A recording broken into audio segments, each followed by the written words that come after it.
Von der Ausfahrt des Aston Martin haben wir also wohl richtig gelegen, was die Spitze angeht. Der Aston Martin verlässt die Box und es kommen jetzt von hinten herangeflogen. Zum einen mit der 24 Christopher Haase, zum anderen mit der 13 nach Alexander Margaritis. Das ist die eine, Arena unterwegs gewesen. Da werden Sie möglicherweise noch gar nicht registriert haben. Der Aston Martin da vorne vor Ihnen gerade erst aus der Boxengasse herausgekommen ist.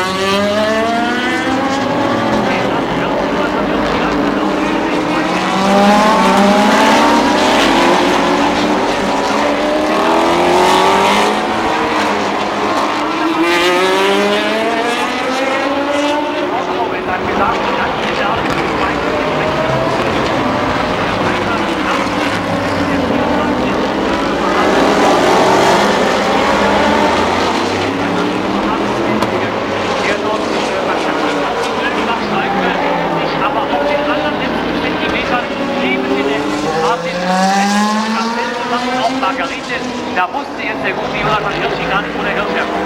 Der kam so plötzlich aus dem Nichts heraus, ich glaube, der Box, der war das Geld, der hat sich auch gesehen.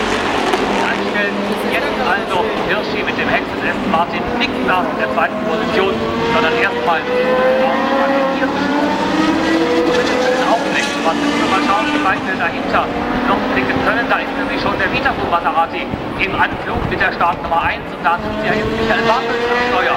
Das hat der Christopher Haase auf den allerletzten Zentimeter dort unten gemacht. In der Müllbachschleife ist über die Curbs geräubert mit 2 Reifen. Und Margaritis hat sich dann auch gedacht, naja gut, wenn ihr euch da schon so auf die Art und Weise den Weg abnehmt, dann will ich da jetzt auch nicht nachstehen und quetsche mich da auch mal gleich durch. Das hatte bei Jonathan Hirschi dann zur Folge, ausgangs der Müllbachschleife war der ein bisschen arg irritiert und hat das auch mal spontan mit 2 Reifen den beiden Linken über die Curbs gebracht und mächtig ausführen lassen. Während Margaritis weiter in den Zweikampf mit Christopher Haase